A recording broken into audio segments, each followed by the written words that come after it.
नमस्कार विद्यार्थी मित्रांनो, आपण गेल्या तासिकेला स्वामी विवेकानंदांची भारत यात्रा हा पाठ पाहिलेला आहे आणि त्यानंतर गोधडी म्हणजे पद्य विभागाचा आपण पाठ पाहिलेला आहे।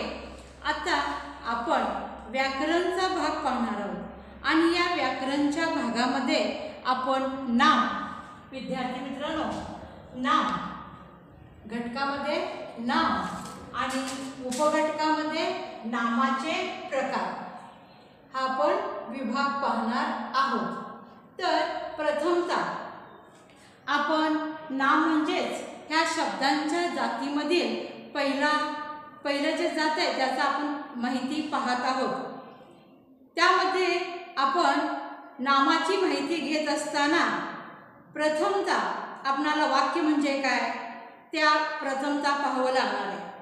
आपण जेव्हा भाषा बोलतो तेव्हा अर्थपूर्ण वाक्याची जुळणी करतो आणि अर्थपूर्ण शब्दांच्या समूहाला वाक्य असे म्हणतात। वाक्यातील शब्द वेगवेगळी कार्ये करतात आणि शब्दांची कार्ये 8 आहेत आणि त्यांनाच आपण काय म्हणतो, शब्दांच्या जाती असं म्हणतो। विद्यार्थी मित्रांनो पहा, तर शब्दांच्या जाती कशाला म्हणायचं? शब्दांची कार्ये 8 आहेत आणि त्यांनाच आपण शब्दांच्या जाती असे म्हणतो। तर शब्दांच्या जाती किती आहेत ते प्रथमतः आपण पाहूया। तर या शब्दांच्या जाती पाहत असताना प्रथमतः इथं 2 भाग केलेले आहेत, विकारी आणि अविकारी। तर विकारीमध्ये नाम, सर्वनाम, विशेषण, क्रियापद हे 4 शब्दांच्या जाती येतात। पहा मी काय सांगते ते, विकारी जो शब्दाचा प्रकार आहे त्याच्यामध्ये नाम, सर्वनाम, विशेषण आणि क्रियापद हे 4 प्रकार येतात। मग तुम्ही म्हणाल विकारी म्हणजे काय? तर विकारी म्हणजे लिंग, वचन, विभक्ती ज्यामध्ये बदल होतो त्यालाच काय म्हणतात, विकारी असे म्हणतात। पुन्हा एकदा विकारीची व्याख्या सांगते, विकारी म्हणजे ज्यामध्ये लिंग, वचन, विभक्ती याच्यामध्ये बदल होतो त्याला विकारी असे म्हणतात। मग विकारीमध्ये कोणते 4 प्रकार येतात? नाम, सर्वनाम, विशेषण आणि क्रियापद। परत आपण आता पाहणार आहोत अविकारीमध्ये कोणकोणते येतात? तर अविकारीमध्ये पहा विद्यार्थी मित्रांनो 4 प्रकार येतात। अविकारीमध्ये किती प्रकार येतात? 4 प्रकार येतात। कोणकोणते प्रकार येतात? तर क्रिया विशेषण अव्यय, सवय शब्दयोगी अव्यय आणि त्यानंतर आहे उभयानामी अव्यय आणि 8वा आहे केवल प्रयोगी अव्यय। म्हणजे अविकारीमध्ये 4 अव्यय येतात। अविकारीमध्ये किती अव्यय येतात? 4 अव्यय येतात। मग याला अविकारी असे का म्हणलेलं आहे? तर अविकारी म्हणजे त्यामध्ये बदल होत नाही आणि म्हणून त्याला काय म्हटले, अविकारी असे म्हटलेलं आहे। तर अविकारी आणि विकारी। आता विकारी शब्दाला दुसरा एक शब्द वापरला जातो, सव्य। विकारी शब्दाला दुसरा एक शब्द वापरला जातो कोणता? तर सव्य। आणि अविकारी शब्दाला पहा दुसरा एक शब्द वापरला जातो, अव्यय। तर असे हे 8 शब्दांच्या जाती आणि ह्याच्यामध्ये विभागणी केली जाते। विद्यार्थी मित्रांनो तुम्हाला मी इथे अनेक प्रश्न विचारते की शब्दांच्या जाती एकूण किती आहेत? तर शब्दांच्या जाती एकूण 8 आहेत। पहा शब्दांच्या जाती एकूण किती आहेत? 8 आहेत। विद्यार्थी मित्रांनो मग कोणकोणत्या जाती आहेत आपण पुन्हा एकदा पाहूया। तर त्याच्यामध्ये नाम, सर्वनाम, विशेषण, क्रियापद, क्रियाविशेषण अव्यय, शब्दयोगी अव्यय, उभयानामी अव्यय आणि केवल प्रयोगी अव्यय अशा शब्दांच्या 8 जाती आहेत। तर यानंतर आपण नाम म्हणजे काय त्याची व्याख्या पाहूया।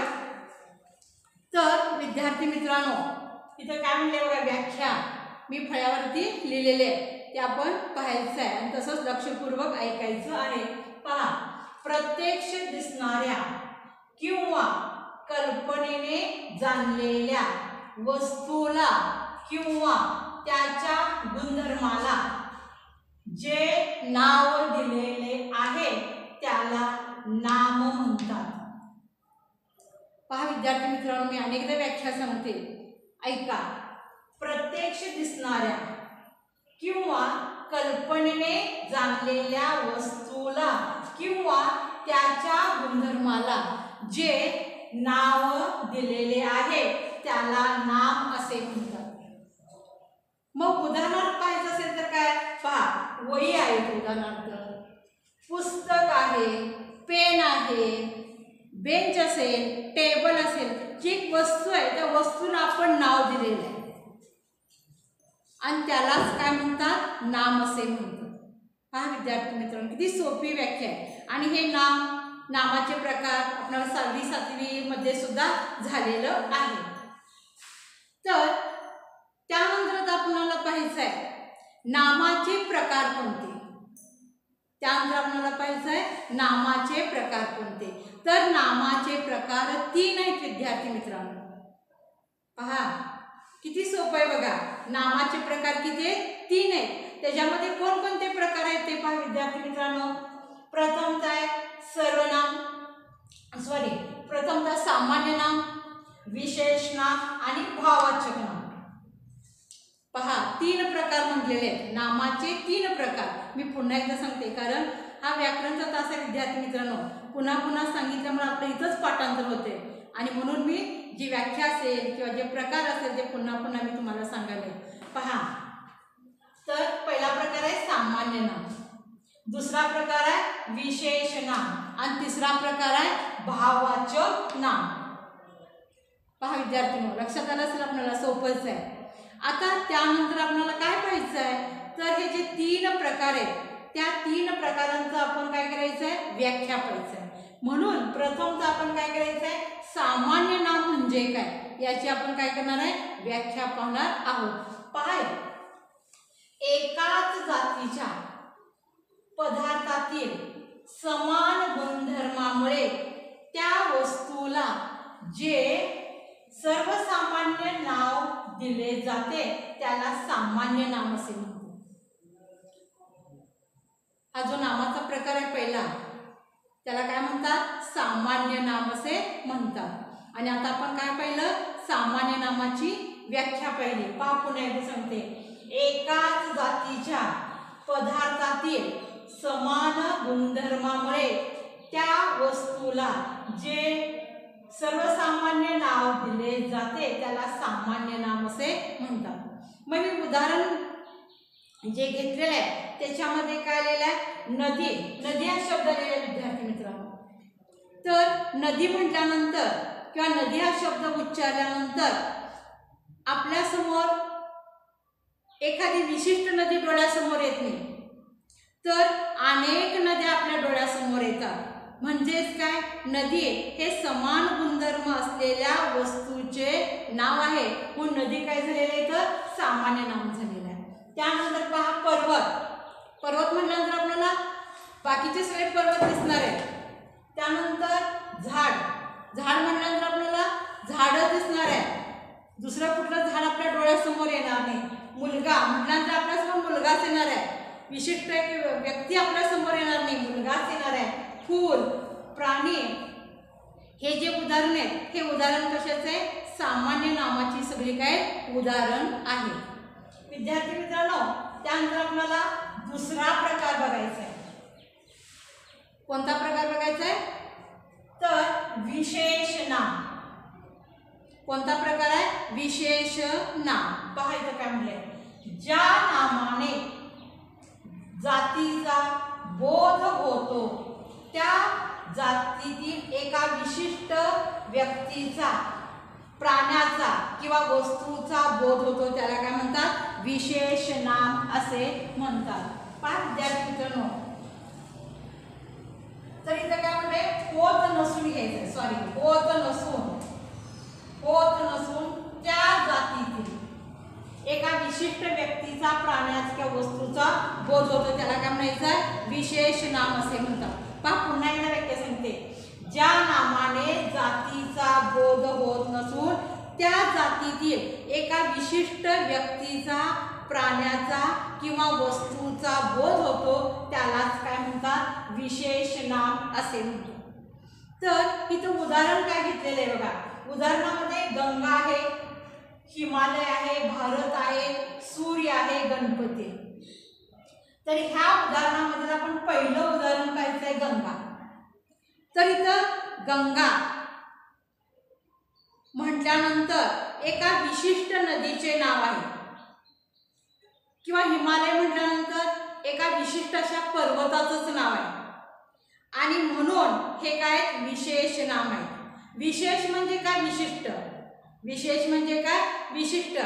फक्त आपल्याला विशिष्ट व्यक्तीच समोर येते किंवा ती वस्तू समोर येते, आणि म्हणूनच इथं काय म्हणलेलं आहे, विशेष नाम असं म्हटलेलं आहे.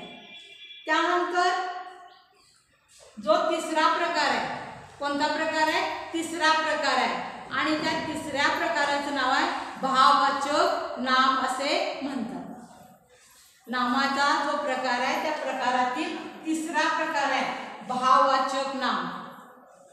कोणता प्रकार आहे, भाववाचक नाम. पहा, ज्या नामाने प्राणी किंवा वस्तू यांच्यामध्ये असलेल्या गुण, धर्म किंवा भाव याचा बोध होतो त्यास काय म्हणतात, धर्मवाचक किंवा भाववाचक नाम असे म्हणतात. तर इथं धर्मवाचक शब्द आपण म्हटलो, धर्मवाचक. तर भाववाचक नामाला दुसरा एक शब्द इथं आलेला आहे धर्मवाचक नाम. आपल्याला परीक्षेला येईल की उदाहरणामध्ये हे धर्मवाचक आहे, धर्मवाचक आहे काय असं म्हटलं आपण लक्षात ठेवायचं आहे की धर्मवाचक म्हणजेच तिथं काय येणार आहे, भाववाचक नाम असं आपण लक्षात ठेवायचं आहे. विद्यार्थी मित्रांनो पुन्हा एकदा व्याख्या सांगते, ज्या नामाने प्राणी किंवा वस्तू यांच्यामध्ये असलेल्या गुण, धर्म किंवा भाव याचा बोध होतो त्यास काय म्हणलेलं आहे, धर्मवाचक किंवा भाववाचक असे म्हणतात. उदाहरणार्थ पावित्र्य, माणुसकी, चांगुलपणा, धैर्य इत्यादी असे गुण येतात. पहा इथं काय म्हणलेलं आहे, अशा प्रकारचे उदाहरण आहेत. तर त्यानंतर भाववाचक जी नामे तयार होतात ती भाववाचक नामं कशी तयार होतात, प्रत्यय लावून कशी तयार होतात ते आपण ह्याच्यामध्ये पाहूया. भाववाचक नामं कशी तयार होतात ते.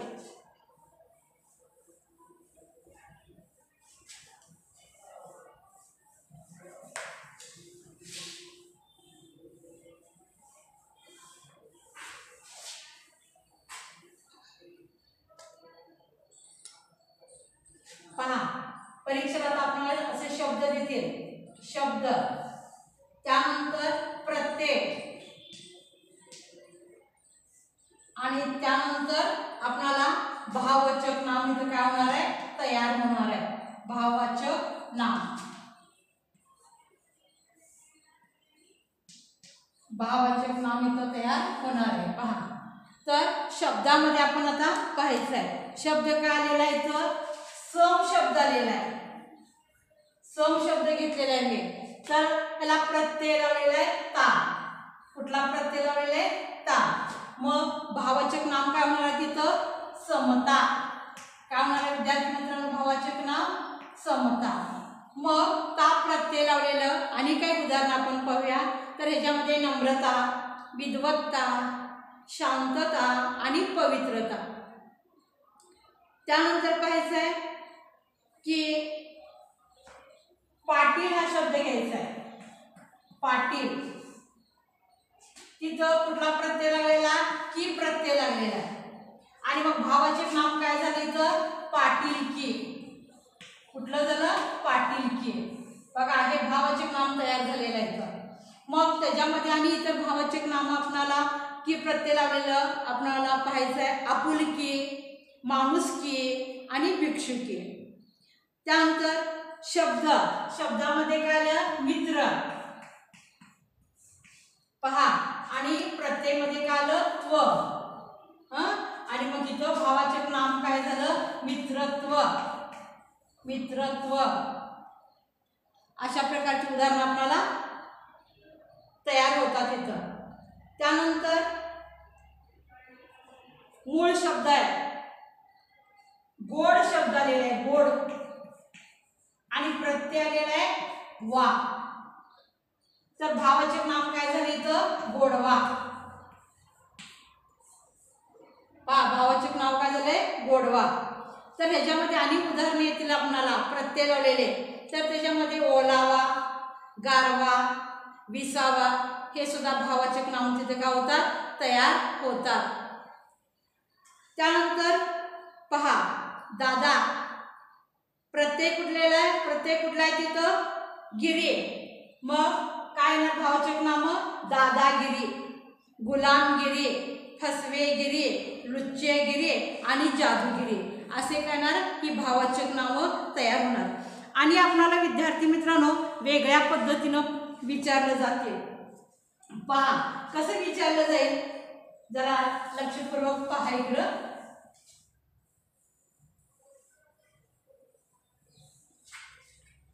पहा ता प्रत्यय दिलेला आहे कुठला प्रत्यय दिलेला आहे ता प्रत्यय दिलेला आहे त्व त्व दिलेला आहे तत्व आणि आळू पुढे म्हणलेला आहे पणा. तर ह्याच्यापासून काय करायचंय हे प्रत्यय लावून भावाचे नाम काय करायचंय ह्या तक्त्यामध्ये लिहायचंय. बघा इथे मी ता म्हणलेला आहे ता प्रत्यय लागलेला आहे ता प्रत्यय लावून कुठला शब्द तयार होतो सुंदरता कुठला तयार होतो सुंदरता शब्द. आणि दुसरा एक शब्द घेतला तर आपण कुठला इथं होतो वीरता. हे प्रत्यय लावून हे शब्द काय झाले तयार झाले. पुढचा आहे त्व त्वचं काय होणार आहे कर्तृत्व.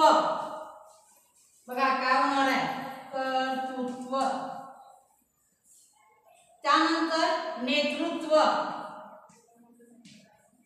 त्व प्रत्यय लावून शब्द तयार होतात. आता पुढचं प्रत्यय आळू आळू प्रत्यय लागून कोणते शब्द तयार होतात ते आपण पाहूया. आळू नंतर कुठला आळू प्रत्यय कुठला शब्द तयार होतो म्हणजे भावाचक नाम तयार होतं दयाळू. त्यानंतर कृपाळू कृपाळू अशा प्रकारची प्रत्यय लावून भावाचक नाम तयार होतात. आता त्यानंतर पणा.